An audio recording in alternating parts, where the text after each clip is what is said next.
Donc Maxime Fourcade, donc moi je travaille pour l'agence Ariège Attractivité. Alors juste avant de vous présenter le programme Ariège Télétravail, simplement faire un focus quand même sur où se situe le département d'Ariège, parce que c'est pas toujours très clair pour tout le monde. Et vous allez voir que ça a son importance par rapport à la suite et par rapport à la présentation du programme. Donc nous sommes un département rural de 150 000 personnes, situé donc dans le sud-ouest de la France, sur le sud de Toulouse, grosso modo à une demi-heure de la métropole toulousaine. Département coupé en deux, c'est-à-dire avec une zone sur le sud, principalement une zone de montagne, et sur la partie nord, ce qu'on appelle la basse Ariège, c'est plutôt du périurbain rural sous influence de la métropole toulousaine.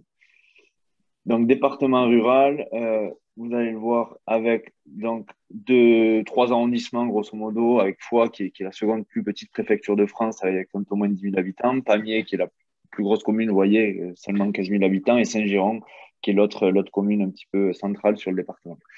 Alors, le programme Arrêche Télétravail, alors nous, c'est complémentaire par rapport à ce qu'a présenté l'Aglo Senior. C'est-à-dire, déjà, on a moins d'antériorité. Le programme, il est né au mois de mars 2020, vous allez le voir là. Donc, mars 2020, tout le monde se rappelle, première donc, crise sanitaire, premier confinement qui a vu le jour, et un premier constat sur le département de l'Ariège où on a vu venir se confiner 15 000 personnes. Entre 10 et 15 000 personnes. Difficile d'établir de manière très précise le nombre de personnes qui sont venues se confiner, mais on établit entre 10 et 15 000 personnes le nombre de personnes enfin, voilà, qui sont venues se confiner sur le département de l'Ariège. Grâce notamment aux analyses des données des opérateurs mobiles qui permettent de quantifier le nombre de personnes sur les territoires à un instant T. Alors, impossible de dire quel est le type de profil de ces personnes-là, mais par retour un petit peu du terrain et d'un point de vue donc territorial, on se rend compte que c'est plutôt des actifs qui étaient dans les grandes métropoles qui sont venus donc se confiner grâce à une chose qui a été rendue possible, alors pas forcément depuis le confinement, mais que l'on a vu largement s'accélérer, c'est une mise en place du télétravail au sein des entreprises, souvent de manière subie. C'est ce que je mets donc dans ce second pictogramme. Souvent de manière subie, parce que les entreprises se sont retrouvées un petit peu au dépourvu du jour au lendemain à mettre en place cette nouvelle organisation du travail. Mais néanmoins, mise en place du télétravail, donc qui permet ce nouvel afflux de population. Donc, ces deux choses combinées aboutit au sein de l'agence à une réflexion qui dit aujourd'hui comment faire de cette crise sanitaire et de ce confinement, et de ces confinements successifs, comment en faire une opportunité de développement pour un territoire rural, proche d'une métropole toulousaine. Donc, on s'est dit, aujourd'hui, on a ben voilà, une forme de déconnexion entre lieu de travail et lieu d'habitation qui est possible grâce au télétravail et aux nouvelles technologies de l'information et de la communication. On a aussi un désir, entre guillemets, de mise au vert de la part de citadins, sans forcément parler d'exode urbain, parce que je n'aime pas trop le terme. On a quand même un certain désir de la part de certains citadins de venir vivre en campagne. Et on a une fragmentation des lieux de travail où on le voit, ben, selon nos journées de travail, on peut travailler dans le train, on peut travailler dans du coworking, on peut travailler dans nos bureaux, on peut travailler à domicile. Et tout ça nous a fait prendre conscience de l'opportunité que représentait donc le télétravail et de manière plus générale l'économie résidentielle en termes de développement pour des territoires ruraux. Donc, suite à ça, on a signé deux conventions de partenariat avec deux entreprises toulousaines que sont la Brinks et Capgemini, donc situées sur la métropole toulousaine. Donc les conventions, simplement, juste quelques éléments de synthèse. Avec Capgemini, donc on a prévu un accompagnement des télétravailleurs salariés de chez Capgemini dans une logique d'installation sur le département de l'Ariège. Et pour la Brinks, on a une approche un petit peu différente, c'est-à-dire qu'on prévoit un accompagnement des salariés dans le cadre des mutations.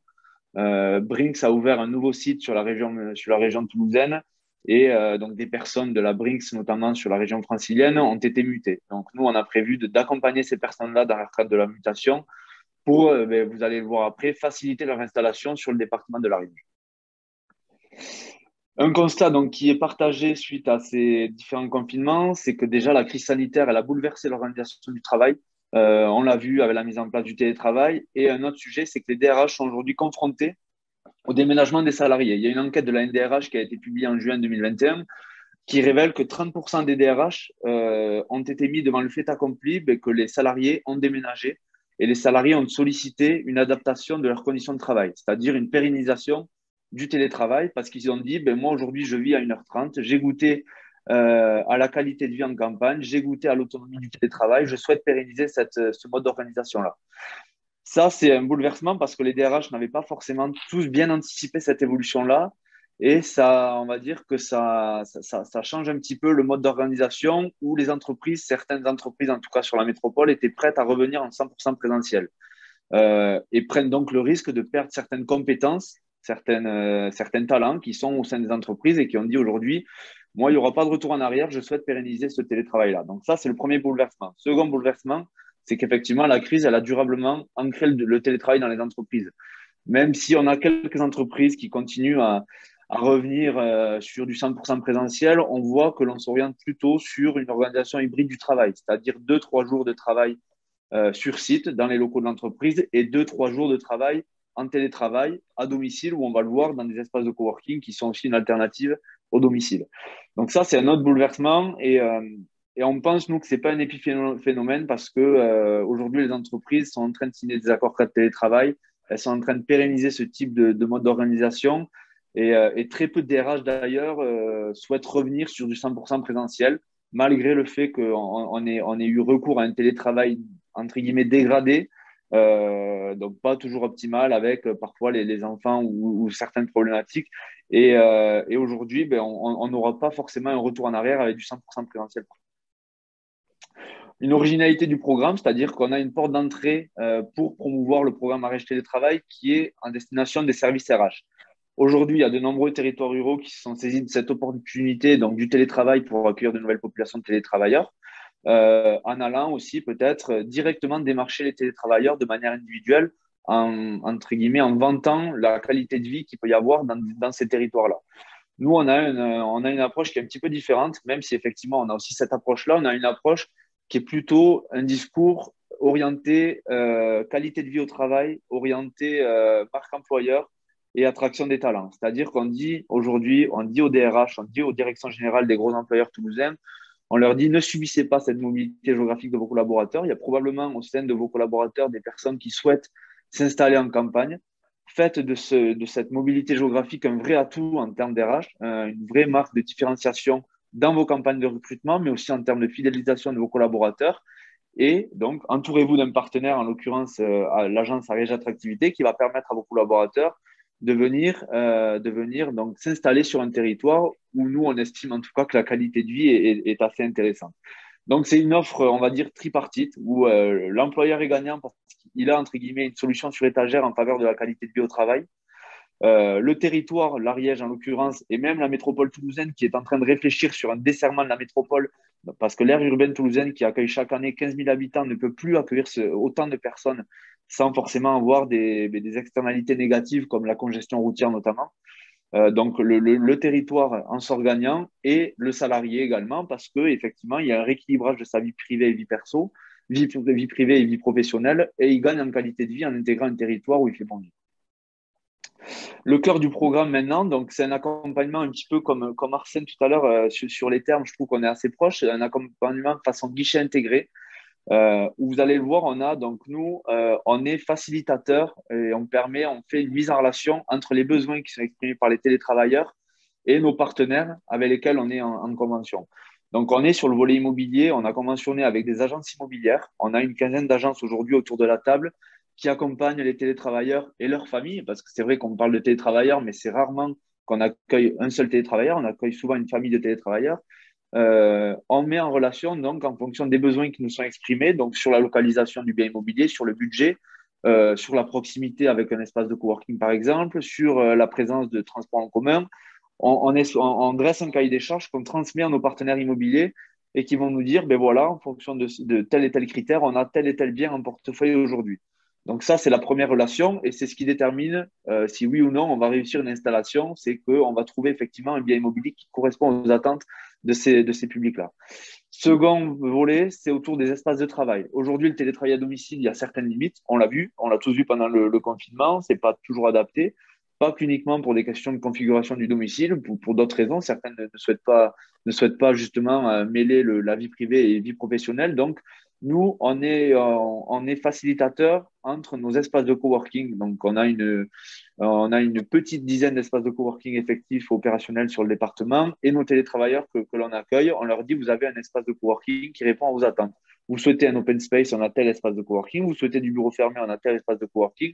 Et ça permet aussi de rassurer l'employeur de savoir que son collaborateur dans un espace de coworking n'est pas forcément à domicile. Il y a de plus en plus d'employeurs dans des logiques de réduction de surface immobilière sur Toulouse qui sont prêts à financer des postes en coworking. Ça, c'est aussi une nouveauté, un autre bouleversement, c'est qu'avant, le télétravail était largement pratiqué à domicile. Aujourd'hui, ça reste encore largement pratiqué à domicile, mais on a une espèce de rééquilibrage entre le domicile et la présence en coworking. Sur le volet emploi du conjoint, on a conventionné avec Pôle emploi, donc qui accompagne les conjoints ou les conjointes des télétravailleurs sur la recherche d'emploi sur le département de l'Ariège, en termes de soit sur de la formation, soit sur du salariat, soit sur de la création reprise d'entreprise, où on oriente, nous, en fonction des besoins qui nous sont exprimés. On est en relation aussi avec les principaux employeurs ariégeois qui nous font remonter donc, les opportunités d'emploi à pourvoir sur le département. Second volet en termes d'emploi, c'est une jeune startup grenobloise qui s'appelle Oma Job, qui est donc la première plateforme qui référence les offres à pourvoir 100% télétravail. Aujourd'hui, on l'a vu, c'est vrai que c'est tout à fait possible de pouvoir venir travailler en Ariège pour une entreprise, je dis n'importe quoi, qui est basée à Paris La Défense. Cette plateforme-là, elle permet d'identifier quelles sont les entreprises qui recrutent en 100% télétravail. Ce qui est intéressant, c'est de dire, ben, aujourd'hui, moi, en tant que conjoint, j'ai un profil très particulier, ben, je n'exclus pas de pouvoir télétravailler pour une entreprise qui n'est pas basée sur le territoire. Donc, on va dire que ça élargit le périmètre de recrutement, ça élargit les opportunités d'emploi. Et cette plateforme-là, ça nous permet d'avoir une visibilité sur les offres à pourvoir en 100% de télétravail. Et dernier partenariat, donc c'est sur la couverture numérique. Pour accueillir cette type de télétravailleurs, il faut pouvoir proposer une offre cohérente en matière de couverture numérique. Donc, bien sûr, on travaille avec le département qui déploie la fibre sur l'ensemble des habitations sur le département.